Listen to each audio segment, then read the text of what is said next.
guys, and welcome to another video. This time around it's about Automobilista 2, a very brief and short introduction to the multiplayer rating system at Automobilista 2. When I started out a few weeks ago, I had really no clue, and it was pretty hard to find some information for this. I was kind of surprised, so let's dive into it. This is what you see in game, the multiplayer rating. First you've got your rating, in this case it's A1757, then the experience, in this case it's amateur. You really can't forget about it because it just means how long you've been playing a game. The longer you play the game, the better your experience. Actually, it's not really that important. And then you've got your safety rating progress bar, which shows you where your progression between the safety rating tiers is at the moment. And lastly but not least, it's your recent history, meaning your last races. Every bar stands for one race. You start out at a rating of 1500. If you know the rating system in other games like iRacing or Razer or whatever, it actually is pretty much the same. The better you compete in your races, the higher your rating gets. The worse you compete in your racing, the lower your rating will drop. Pretty easy. And to be honest, because AMS 2 doesn't really have that much of a multiplayer player base, it doesn't really matter that much. Because a rating really is only important for a matchmaking system. A matchmaking system does only make sense if there is a large player base. The larger the player base, the more sense a matchmaking system makes. So the way I look at it, I mean, yes, it is fun to have a number, and it is fun to kind of work your way up.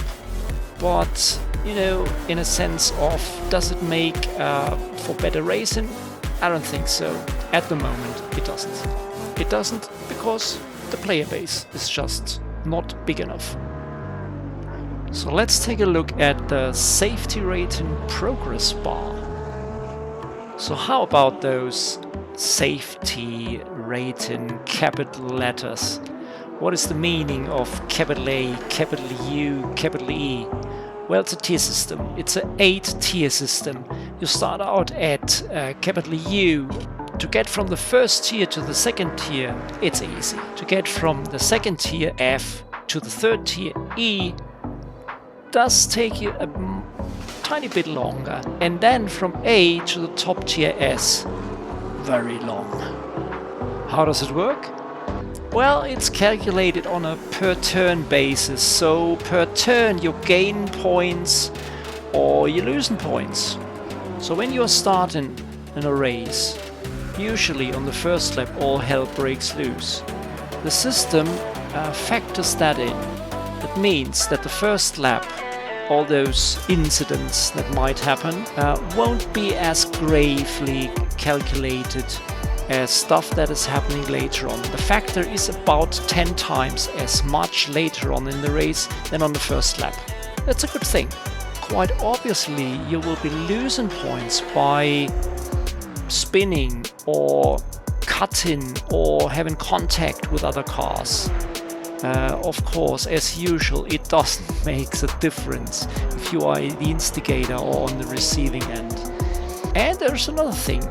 Keep in mind that on your cooldown lap, everything is still active, including speeding. So if you're going around the track at race speed during the cooldown lap, you might lose safety points.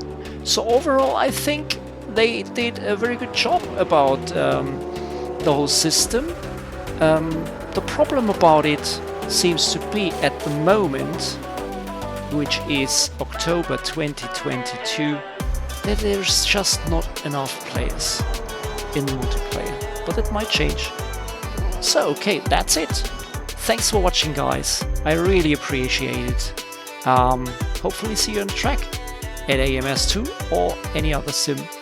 Take care. Bye bye.